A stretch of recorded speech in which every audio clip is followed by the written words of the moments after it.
Well, let's start with the big story of the day, where the latest on the crisis of the Korean Peninsula. Now, the war of words between the United States and North Korea has escalated. The United States has said that it is approaching the limit of what sanctions and diplomacy can actually accomplish in terms of reining in North Korea's weapons program. Now, the United States says that it is looking at a military option on North Korea, even as that's not what would be preferred. What it would prefer to actually do. Let's listen in first to what US President Donald Trump and National Security Advisor H.R. McMaster had to say on this. Good afternoon, everyone. America and our allies will never be intimidated. We will defend our people, our nations, and our civilization from all who dare to threaten our way of life. This includes the regime of North Korea, which has once again shown its utter contempt for its neighbors and for the entire world community. What's different about this approach is that we're out of time, right? As Ambassador Haley said before, we've been kicking the can down the road and we're out of road. And so for those who have said and have been commenting about the lack of a military option, there is a military option.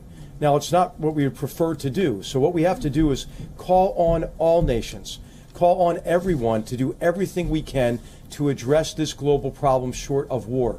So that is implementing now these significant sanctions that have just now gone into place, and it is convincing everyone to do everything that they can, and that it's in their interest to do it. What's different, I think, about this approach to North Korea is worth noting. Now, earlier, the United Nations Security Council had condemned the latest North Korean missile test, where it had flown a missile over the Japanese airspace. Now, before the meeting, the British envoy Matthew Rycroft had said, and I quote, "The existing sanctions need to be fully implemented. We only passed them on Monday, the latest round, and I call on all countries in the world, particularly the countries with the closest and the largest trade flows with North Korea, to implement those sanctions completely." Remember, the sanctions which had been passed against North Korea had in fact sought to impose an embargo on the oil imports on which North Korea relies on China and Russia.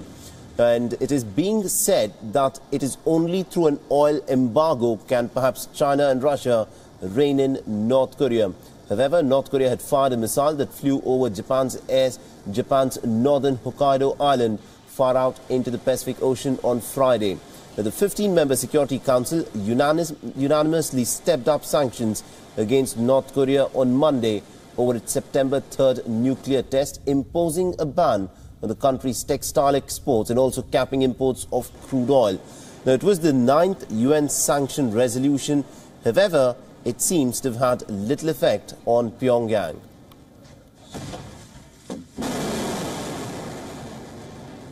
Every member will be condemning this outrageous act, another missile launch, flying over Japan.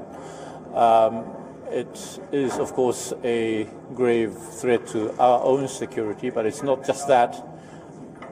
Put together with what they've been doing in the last several months, it is very clear that it's a real threat to the peace and security of the world as a whole. And I'm sure the Security Council will be joining me in condemning what North Korea has been doing. Yes.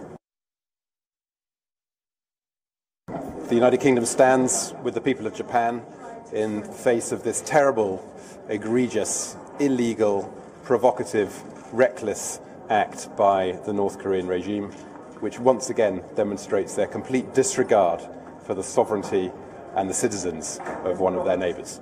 The existing sanctions need to be fully implemented. We only passed them on Monday, the latest round, and I call on all countries in the world, particularly the countries with the closest links and the largest trade flows with North Korea, to implement those sanctions completely.